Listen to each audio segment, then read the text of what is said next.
Well, it wasn't voluntary.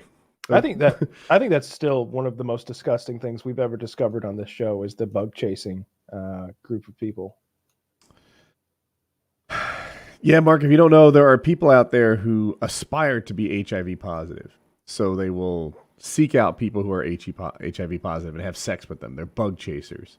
And we found some internet forums where they hang out and share their tales. And Kyle's not a fan. It's some of the most outrageous thing. The guy's like describing how he went about doing this because to say that they seek out people who are HIV positive doesn't exactly put the hammer on the head of the nail. He just he kind of likes the Russian roulette aspect of just lots of really dirty, unprotected sex with strange men in dark places. So he's just describing crawling on the floor and finding any loose condoms that are laying about and just stuffing those in his butt just to get those extra loads if he can. And it went on and on and on. These And people spend very little time in Bible study. zero Bible study. Hey, Yeah. Woody, I Yeah. think I'm with Kyle on this one, man. Yeah, I I'm with think we're Kyle. all on It's the kind of same team disgusting. here, Mark. You're painting me on the other side. I mean, Woody is a former bug chaser, yes, but he's reformed. We're all on the He's same a team reformed now. bug chaser. Yes, he made it out. Mark, I've heard this about jail and prison that once you get over a certain age, you're kind of not in the game, right? Like if you're over 40 or 45 or something, they don't expect you to be a tough guy. They don't challenge you and see if you stand up for yourself. Is that true? How old do you have to be to get a pass?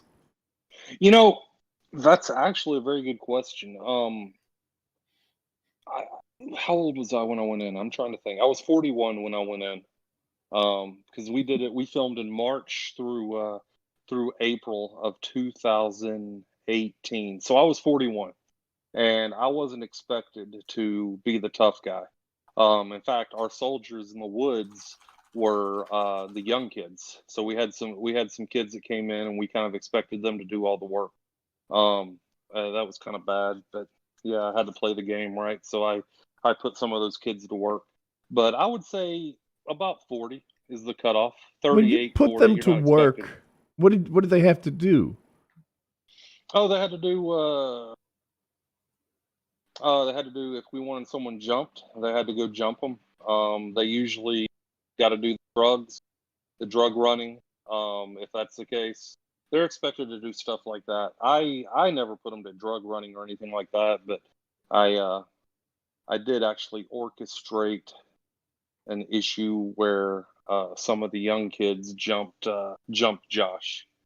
Um, so Josh was the pod boss, but right towards the end, there was something that happened, and he had one of the white guys kicked out, which is weird because the entire time we encouraged if you were a chomo or if you beat women or whatever, you were pretty much run out of the pod, which means you had to go to a CO and say, "Hey, I'm moving out." So we made this guy move out.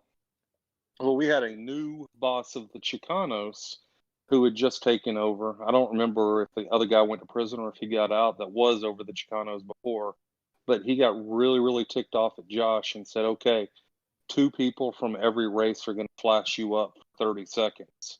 And I stepped up and said, "No." And okay, so if you're not familiar with the terminology, flashing you up means they get to beat the crap out of you for 30 seconds. And I said, "No, that's not going to happen. We're not going to have any of the other races jump our pod boss." So I had the younger guys jump and flash up Josh so it could kind of, and the reason why I did that was to kind of cool things off, but yet let it be known no other races are going to jump on the lines. It's good decision making.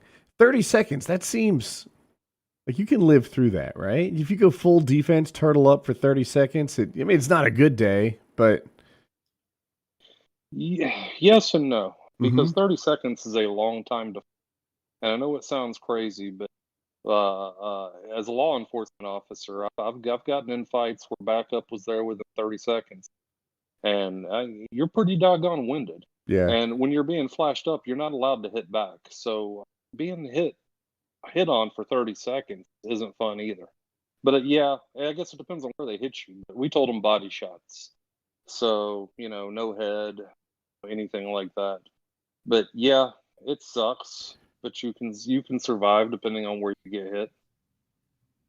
Yeah, as I'm processing it in my head, well, one, you're right. 30 seconds is completely exhausting. Even just going hard on a heavy bag for 30 seconds will wear you out. Mhm. And if they hit you in the hip and the butt and the thigh and stuff, then you're probably okay. If they're cracking ribs and such, then that stinks. All right, ass punches only. You guys know the rules. Yeah, not the middle though, Kyle. Don't we need some accuracy. Not you, Derek. I remember last time. Yeah. What? You punch with your thumb Why out, are you dude. lubing up? Punch with your thumb out. That's not how you make a fist, Derek. It's kung fu eagle strikes. I don't think you know different, now. different kind of fisting. Okay, it's an anteater strike, maybe. We're going for something else. See, 30 seconds at the hands of someone who can't fight, that's okay. But 30 seconds at the hands of a ninja, like my boy up there, Mm-hmm. no, that would hurt. That would probably, yeah. That is a problem. Yeah, so you had to lay down ground rules.